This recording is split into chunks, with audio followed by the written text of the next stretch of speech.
बिहार के सरकारी स्कूलों में बच्चों को कंप्यूटर की जानकारी देने पर जोर दिया जा रहा है। इसको लेकर शिक्षा विभाग ने बड़ा कदम उठाया है। दरअसल प्राथमिकी स्तर से ही छात्रों को कंप्यूटर की शिक्षा देने की तैयारी शिक्षा विभाग ने कर दी है, ताकि बच्चे प्रारंभिक स्तर से ही कंप्यूटर से जुड़ी चीज़ों को सीखना शुरू कर दें, जिसको लेकर न सिर्फ सिलेबस तैयार किया जा रहा है, बल्कि विशेष कंप्यूटर शिक्षकों की भी नियुक्त करने की तैयारी की जा रही है। जनवरी के अनुसार नए शिक्षण सत्र के कक्षा 1 से 12वीं तक के लिए कंप्यूटर की पढ़ाई शुरू कर दी जाएगी। इसके लिए विभागीय स्तर पर मध्य विद्यालय में 28,000 कंप्यूटर शिक्षकों की बहाली भी होनी है। विभागीय सूत्रों से मिली जानकारी के अनुसार ये 28,000 कंप्यूटर शिक्षक कॉन्ट्रैक्ट बेसिस पर या बीपीएससी शिक्षक भर्ती के चौथे चरण से बहाल होंगे। इस पर अभी से ही शिक्षा विभाग मंथन कर रहा है। मीडिया रिपोर्ट के अनुसार जल्द ही इसको लेकर बड़ा अपडेट जारी किया जा सकता है।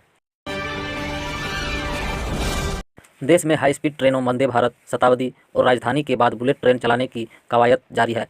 पहले रूट मुंबई अहमदाबाद कॉरिडोर पर साल 2026 तक भारत की सबसे तेज करीब 250 किलोमीटर प्रति घंटा की रफ्तार से भरने वाली बुलेट ट्रेन दौड़ती नजर आएगी। इस रूट का कार्य तेजी के साथ किया जा रहा है, लेकिन रेलवे 2 अन्य रूटों पर भी बुलेट ट्रेन चलाने की दिशा में कदम बढ़ा चुका है। इन 2 रूटों पर दिल्ली अमृतसर 465 किलोमीटर और दिल्ली से हावड़ा वाया यूपी बिहार होते हुए बंगाल तक 800 किलोमीटर लंबा बुलेट ट्रेन कॉरिडोर तैयार होगा। बिहार में मंगलवार को कई जिलों में बहुत घने कोहरे का अलर्ट जारी किया गया है। मौसम विभाग ने सैटेलाइट तस्वीर जारी कर उत्तर मध्य और पूर्वी बिहार में अत्यधिक घने कोहरे की चेतावनी जारी की है। पटना से पूर्णिया और पश्चिम चंपारण जिले तक कोहरे से जनजीवन अस्त व्यस्त हो गया है। कई जगहों पर विजिबिलिटी घटकर शून्य हो गई है। इससे वाहनों के परिचालन के अलावा ट्रेनों और विमानों की आवाजाही पर भी असर पड़ रहा है। मौसम विभाग की ओर से मंगलवार सुबह तत्कालिक ऑरेंज अलर्ट जारी कर 30 जिलों में घने से बहुत घने कोहरे छाए रहने की आशंका जताई है। जिन जिलों में चेतावनी जारी हुई है उनमें पटना, मुजफ्फरपुर, भागलपुर, पूर्णिया, पश्चिमी चंपारण, पूर्वी चंपारण, सिवान, सारण, मोतिहारी, शिवहर, समस्तीपुर, वैशाली, भोजपुर, बक्सर, शेखपुरा, नालंदा, लखीसराय, मुंगेर, बेगूसराय, खगड़िया, सहरसा, मधेपुरा, दरभंगा, मधुबनी, सुपौल, अररिया, किशनगंज और कटिहार भी शामिल है। दरभंगा में 3 ऐतिहासिक तालाब हराही, दिघी और गंगा सागर का संगम होगा। इससे यह प्रदेश के सबसे बड़े तालाब करीब 156 एकड़ के रूप में सामने आएगा। यहाँ उत्तराखंड की नैनीताल झील की तरह पर्यटकों के लिए सुविधाएं विकसित होगी। वाटर स्पोर्ट की व्यवस्था भी की गई है। इससे रोजगार के साधन के बढ़ावा मिलेगा। इसकी डीपीआर तैयार हो चुकी है। पूरा काम बुडको कराएगा। दरभंगा शहर में एक पंक्ति में हराही, दिघी और गंगा सागर तालाब है। क्षेत्रफल के मामले में सबसे बड़ा दिघी तालाब है। इसका रकबा 112 बीघा 10 कट्ठा है। इसके ठीक उत्तर हराही तालाब का रकबा 62 बीघा 10 कट्ठा है। 12वीं पास युवाओं के लिए सरकारी नौकरी का सुनहरा मौका। बिहार में निकली बम्पर वैकेंसी। इस भर्ती में कुल 1583 पदों पर आवेदन किया जा सकता है। आवेदन प्रक्रिया 16 जनवरी 2025 से शुरू हो चुकी है, जबकि अंतिम डेट 29 जनवरी 2025 तक है। अगर आप भी इस नौकरी के लिए इच्छुक हैं तो आवेदन करने के लिए आपको किसी भी प्रकार का शुल्क नहीं देना पड़ेगा। इस अभियान के तहत कचहरी सचिव के पद भरे जाएंगे। अभियान के तहत 1583 पद भरे जाएंगे। उम्मीदवार भर्ती के लिए ऑफिशियल वेबसाइट ps.bihar.government.in पर जाकर आवेदन कर सकते हैं। इस अंक के लिए आवेदन करने के लिए उम्मीदवार को बिहार राज्य का निवासी होना चाहिए। साथ ही कैंडिडेट्स को किसी भी मान्यता प्राप्त बोर्ड से इंटरमीडिएट परीक्षा पास होनी चाहिए। आवेदन करने वाले उम्मीदवारों की उम्र सीमा की बात करें तो जनरल वर्ग के पुरुष उम्मीदवारों की अधिकतम 37 वर्ष है, जबकि महिला कैंडिडेट्स की अधिकतम आयु 40 वर्ष है। रिजर्व कैटेगरी के उम्मीदवारों को अधिकतम उम्र सीमा में छूट मिलेगी। सबसे पहले उम्मीदवार को आधिकारिक वेबसाइट ps.bihar.government.in पर जाना होगा। होम पेज पर ऑनलाइन आवेदन फॉर्म लिंक पर क्लिक करें, फिर click here to online apply पर क्लिक करें, न्यू रजिस्ट्रेशन करें और आवश्यक जानकारी भरकर सबमिट करें। आवेदन फॉर्म को भरने के बाद सबमिट करें। बिहार में ठंड की मार से लगातार जारी है और राहत मिली हुई नहीं दिख रही है। पटना में डीएम डॉक्टर चंद्रशेखर सिंह ने कड़ी ठंड को देखते हुए 23 जनवरी तक पहली से 8वीं कक्षा तक के स्कूलों को बंद करने का आदेश जारी किया है।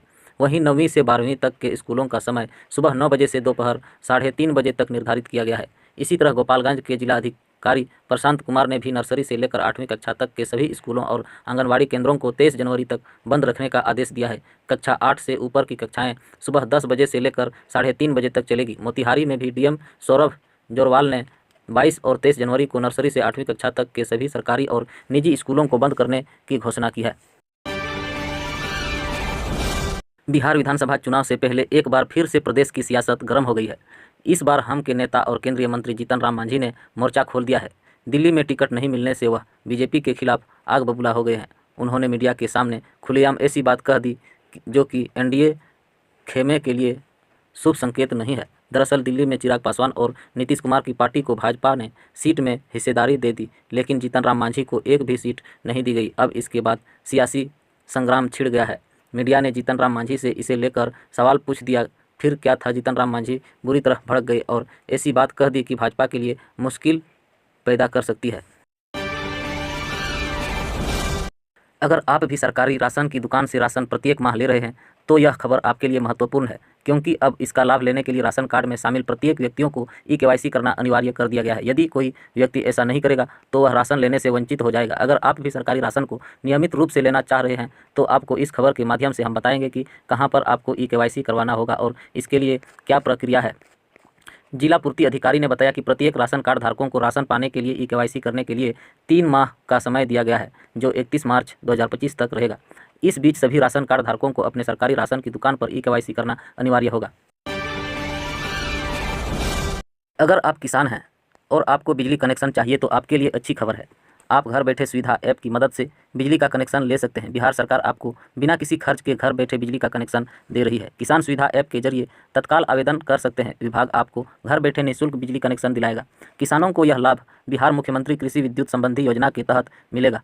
आवेदक के खेत में लगी बोरिंग तक बिना किसी खर्च के बिजली कनेक्शन के साथ तार पोल और ट्रांसफार्मर उपलब्ध कराया जाएगा। इस योजना के तहत बगैर मीटर के बिजली कनेक्शन दिया जाता है। बिजली कनेक्शन उपलब्ध कराने की जिम्मेदारी सरकार ने एजेंसी को दे रखी है। इसमें आने वाले खर्च का भुगतान सरकार करती है ताकि किसानों को सिंचाई करने में असुविधा ना हो।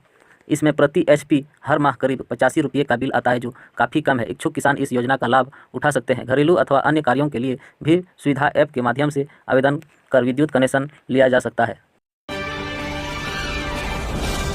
त्रिस्तरीय पंचायत सरकार की योजनाओं को आम जन तक पहुंचाने के लिए जिले में पंचायत सरकार भवन को धरातल पर उतारा जा रहा है, जिससे लोगों को योजनाओं का लाभ लेने व पंचायत से जुड़ी अन्य कार्यों के लिए जनप्रतिनिधियों के दरवाजे पर दस्तक नहीं देनी पड़े। इसके लिए शुरुआती दौर में पंचायत सरकार भवन के निर्माण की जिम्मेदारी मुखिया को दी गई थी, लेकिन हाल में ही कुछ दिनों से भवन निर्माण योजना विभाग एवं पंचायती राज विभाग की ओर से टेंडर प्रक्रिया के तहत पंचायत सरकार भवन का निर्माण कराया जा रहा है। लेकिन अब फिर से पंचायत सरकार भवन के निर्माण की कमान मुखिया को दे दिए जाने की तैयारी की जा रही है, जिससे क्षेत्र के मुखिया में खुशी की लहर है। पंचायत सरकार भवन के निर्माण में टेंडर प्रक्रिया अपनाने से क्षेत्र के मुखिया इसके निर्माण कार्य में अपनी दिलचस्पी नहीं दिखा रहे थे, जिसका असर भी देखने को मिल रहा है। पंचायत सरकार भवन निर्माण के लिए पंचायतों में आसानी से ज़मीन नहीं मिल पा रही है। ऐसे में कई पंचायत सरकार भवन का निर्माण कार्य जमीन के पेंच में फंस गया है, जबकि पंचायत सरकार भवन के निर्माण के लिए कम से कम 50 डिसमल जमीन उपलब्ध होना जरूरी है, जिसके बाद ही पंचायत में करीब 2 करोड़ 40 लाख की लागत से पंचायत सरकार भवन का निर्माण कराया जा सके। जिले में भवन निर्माण विभाग की ओर से 55 पंचायत सरकार भवन का निर्माण कार्य कराया जाना है, जिसकी आधारशिला भी रख दी गई है, लेकिन अभी यहाँ 51 पंचायत सरकार भवन का निर्माण कार्य ही शुरू हो सका है, जबकि ज़मीन के अभाव में भवन निर्माण 4 पंचायत सरकार भवन का निर्माण कार्य शुरू नहीं हो सका है।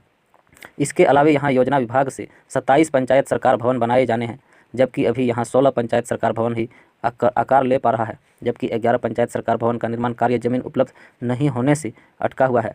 वहीं जिला पंचायती राज विभाग की ओर से भी यहाँ 28 पंचायत सरकार भवन के लिए ज़मीन का चयन किए जाने की प्रक्रिया अभी जारी है। पंचायती राज विभाग की ओर से जिसे जिले के 182 पंचायतों में पंचायत सरकार भवन का निर्माण कराया जाना है, इसमें अब तक 33 पंचायत सरकार भवन ही क्रियाशील हो सके हैं, जबकि 154 पंचायत सरकार भवन के लिए ज़मीन का चयन कर इसकी सूची विभाग को भेज दी गई है। इसके अलावा यहाँ 28 पंचायत सरकार भवन को धरातल पर उतारे जाने की प्रक्रिया लंबित है। वहीं 9 पंचायत सरकार भवन के निर्माण के लिए ज़मीन की तलाश की जा रही है। बांका में मंगलवार को विशेष छापेमारी अभियान में सुइया पुलिस ने महेशमारा जंगल में झाड़ी से प्लास्टिक जार में 10 लीटर महुआ शराब बरामद किया है। इस मामले में पुलिस द्वारा अज्ञात के खिलाफ प्राथमिकी दर्ज कराई गई है। थाना अध्यक्ष ने बताया कि शराब के खिलाफ लगातार पुलिस की कार्रवाई की जा रही है।